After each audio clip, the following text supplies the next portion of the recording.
He said, I've been summoned to State House. He called his party leader. He called his party leader.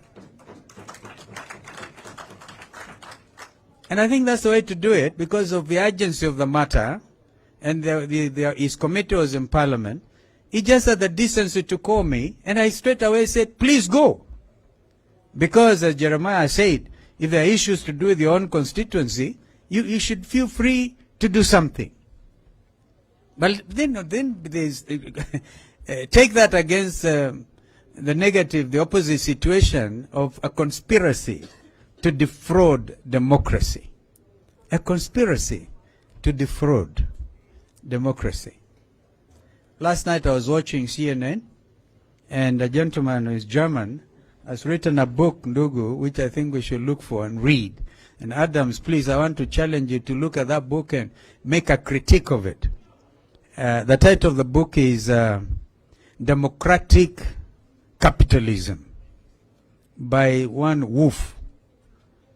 And this morning, listening to BBC and the Director General of the World Health Organization, she was a Nigerian lady, very capable, and been asked, what do you say to the fact that globalization has died? And she said, allow me to differ with you. It hasn't.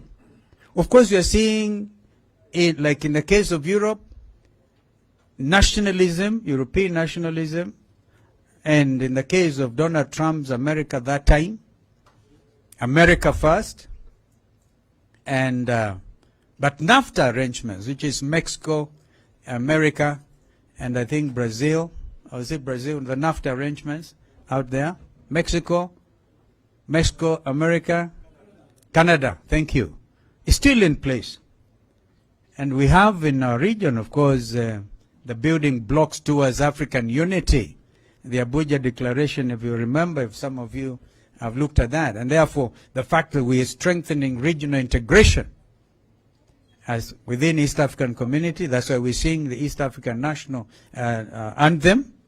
I don't think we are cannibalizing our approach to regional unity, but Brexit perhaps was to blame for that kind of impression. And somebody last night was saying Europeans, and actually quick to say, when President Zelensky makes a surprise visit to visit Prince Charles and the House of Commons and addresses them and asking, in fact you are reminded of what Churchill once said during the Second World War, when he went to the US and said, give us the tools and we'll finish the job. I'm saying this as a background to what I'm just about to say. That as a nation, welcome sana ndugu Eugene Wamalo. Tumpigie makofi. And DAP and I think Kanu are really represented. When I heard them saying Kanu is going to State House, I started laughing. So, fellow Kenyans, because you are leaders, if you're not careful, you're going to follow. You're going to find your own constituents ahead of you. And that's where they are. We saw that in Jacaranda. I saw that in Kibra. You're most likely going to see that in Mavoko tomorrow. And therefore, as a leader, you need to ask your question. Do you want to lead or you want to be led by your own people? Something is grossly wrong with our country. But I draw a lot of satisfaction out of the fact that Constitution 2010 is in place. And so, if it was not that for Constitution, some of us would be in detention for sure. Therefore, Adams, those of our fellow countrymen who struggled for democracy in this country remain our heroes today. Because of them, we have now established a tradition where even if you are president, Ndugu Raila, if you are the president today, you will require William Ruto as leader of the opposition.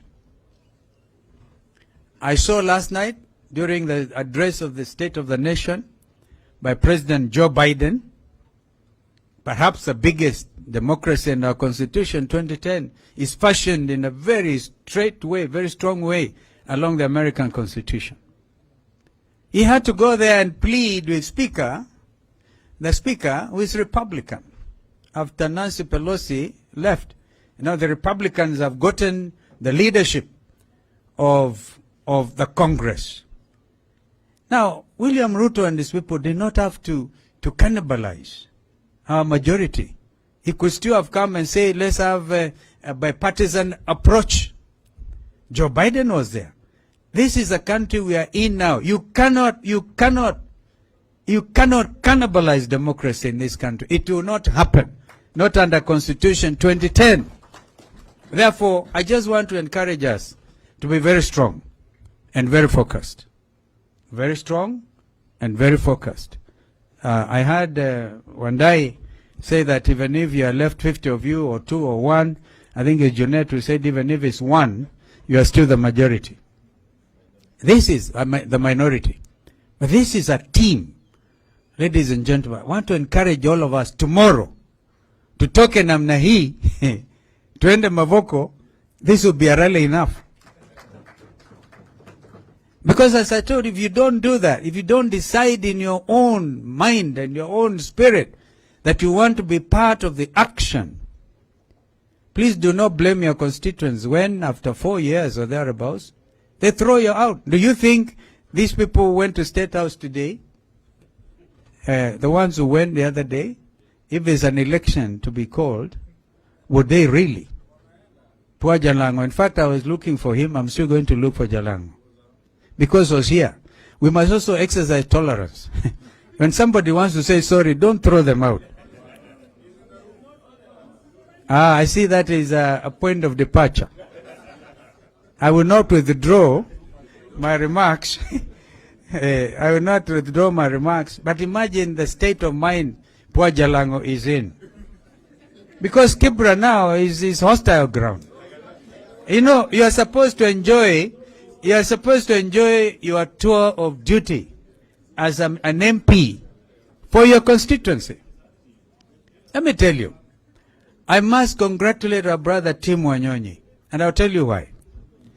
His brother is Speaker of the National Assembly, but he is elected on an ODM ticket in Nairobi, and he's here, and he's not afraid. If anybody was to go to State House, surely Tim Wanyonyi should have been leading them. Because the Speaker is there. my brother who forgot his struggling brother when we were eating tear gas with him and Tinga. My friends, time is extremely of the essence. What you decide to do out of Manzoni today and tomorrow may shape your future positive progression in elective politics. And don't say you are nominated, because even then you may want to run at some stage. So I want to thank all of you for standing firm. This is a time to stand very firm and stand up and be counted. An opportunity like this is very rare, where leadership is expected of you. Please do not allow so that it will be said the 13th Parliament was the Parliament that brought down the democratic gains that this country had made. So, mimi sitaki kuongea sana, because I just wanted to share those thoughts before I invite my brother Jean to come and greet you. And so, you know, this was your retreat, actually. So I thank you for inviting me. Thank you so much. You know, you didn't have to invite me, because it's your retreat. Eh? Nani anaomba kura? Kwani kura ni ya leo? I'm here to accompany Baba. Wacha hiyo mambo ingine. Sindio? Before we do that, we have some work to do. And that is to salvage our democracy. You're going to look at those figures. By the way, with all the noise that KK are capable of doing, do you remember I said they are Kenya Kwisha?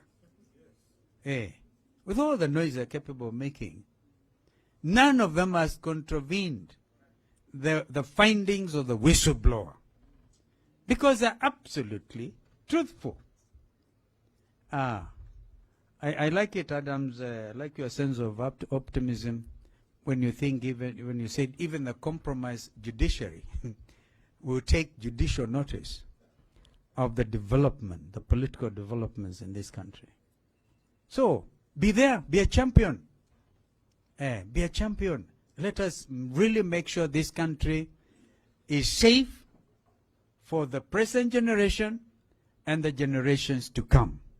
If we falter and go and eat ugali or whatever it is, we will be counted on the wrong side of history. Some of us have decided to stand for what is in the best national interest of our country. And this time, we are called upon to stand firm and be a true buffalo soldier. Because if you are not, the alternative is you go home. Yeah, if you want to go home, mapema, start now. But I'm quite sure you now know, even in your heart, in your own mind and heart, I'm sure you remember, you can feel that all is not well with our country. And the people themselves are crying out. The confusion in the education sector, real confusion. People think high cost of living is global. No. But we had an opportunity when former President Uhuru had to negotiate tough with the IMF executive director, whatever the title is, to say, please allow, my people are going to perish. We want these subsidies in fuel, yeah, so that we at least can manage to get around. But for anybody to jump up and say, oh, it is a world problem. No, no, no. Therefore, stand and dig in for sovereignty of this nation, because it's a very important nation in the world. Even if you are to look at the biblical teachings and see what happened when and wherever, and then the spiritual dimensions of where we are, even the remnant of the church is beginning to stand up. What was the remnant of the church? Because the church stood compromised, are beginning to say, wait a minute, all seems to have gone wrong. Ladies and gentlemen, welcome Ndugu Eugene Wamalwa.